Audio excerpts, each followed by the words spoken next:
comply, I'm guessing? Oh, yeah.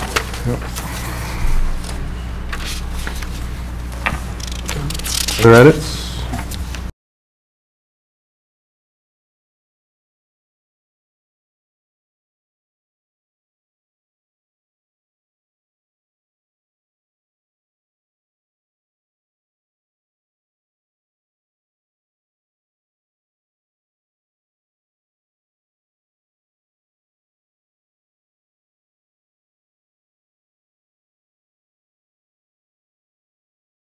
Second paragraph starts with Mr. Attorney.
Good. Other comments? I'll nod to the Edits? next page. You all square with those? Good. All right, so we have a motion, we have a second, we have edits. All those in favor of the amended? Thank you. Good work, Caitlin. All right, next up on our agenda, we have several public hearings this evening. First up is request by Ann Ross for home business to operate a Pilates studio in a home at 36 Myrtle Street, tax map 27-2, lot 133 in the medium density residential district. Can you step up to the mic and tell us what you would like to do?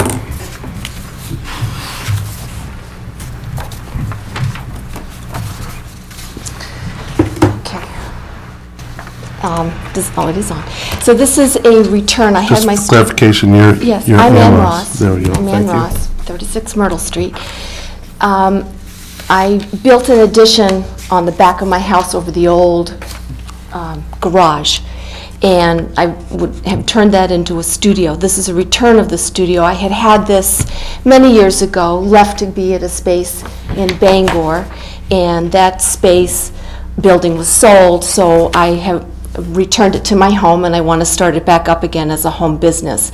So that's a studio where I do Pilates, which means mat work and the equipment. Most of my clients are private, one person, two people. I only have 2 pieces of equipment, so I can only handle max 2 people at a time. If I were to do classes, I can only accommodate 4, but I prefer to not do classes because I have other spaces where I can do the classes. So that's what I would do. It's more part-time than full-time. I would imagine most of my clients are private, so it could be anywhere from 6 in the morning to late or evening, 7 o'clock at night, and on weekends, very part-time. Right, and you're also taking advantage of the new home business. I am taking advantage of Right. the new home business, which has been explained to me. Good. Hope everybody saw that. We have a couple of these tonight, residents. So you have a picture. The placement of the end of Myrtle Street is unique. There are only 2 houses on that end. So the road comes down and ends, and I have enough space for 4 cars in front of my garage. Most of my people park in the garage. Some will occasionally park on the side of Myrtle Street or coming down on the hill on Juniper and then walk down in. But most of the people either walk to it or park in front of my garage where there is space. Very good. Any questions for the applicant before we open up the public hearing? You came before, this is pretty much the exact same home It is. occupation you It's had the- before, other than it now is. it's a home business. There's no changes to when I had it before. Right, and it does say that you're in design for a sign, you know, I don't the have- 4 square feet to be designed. To be designed, Okay, yes.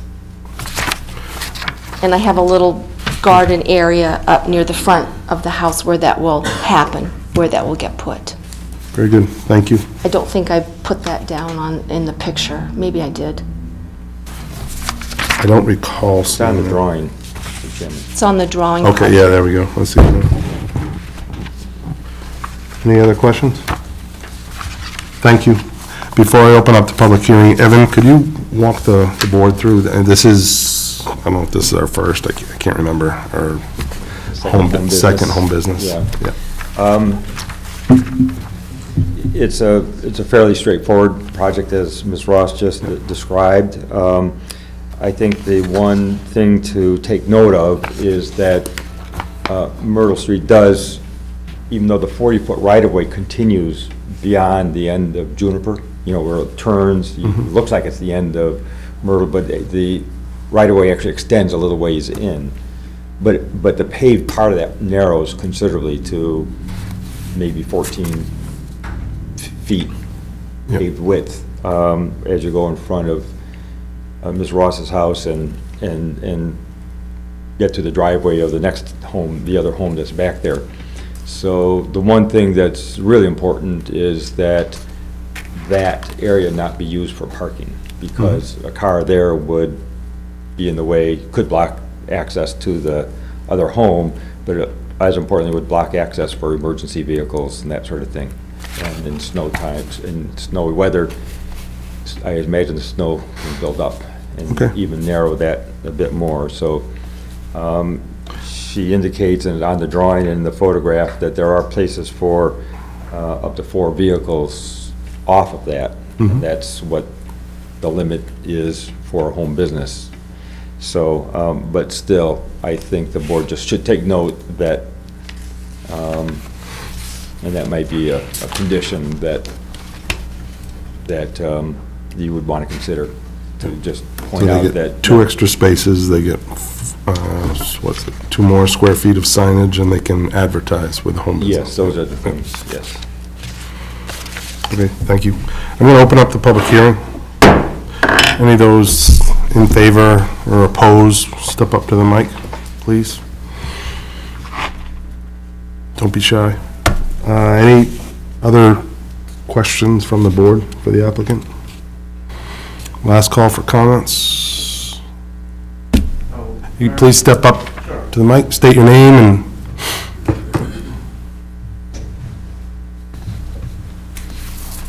Wade Cressy. I live at 40 Myrtle, which is the last house, and you know, I'd like Ann to be able to have her business, but I am, you know, I just want to, I'm a little concerned about the parking there, and just make sure that nobody parks along the opposite side from our house there, along there. And, you know, it is kept to the area kind of in front of our garage and over there, just so that we don't get into a parking mess, that's all. But I do want her to be able to have her business. Great, thank you. Others? All right, I'm going to close the public hearing. Comments from the board, we have heard a parking concern. Evan mentioned that could be a condition of approval. She's indicated that they would park in front of the garage and perhaps on Juniper on the hill, so. Any other questions for the applicant? You understand the concern that, yeah. Absolutely, it's, you know, we've talked about this, it's a concern for both of us. I mean, there are cars that are parked along there. Very good. All right, I think we're ready for a motion if there's no, Findings of fact. proposed findings of fact. We'll do that first. I'm new here.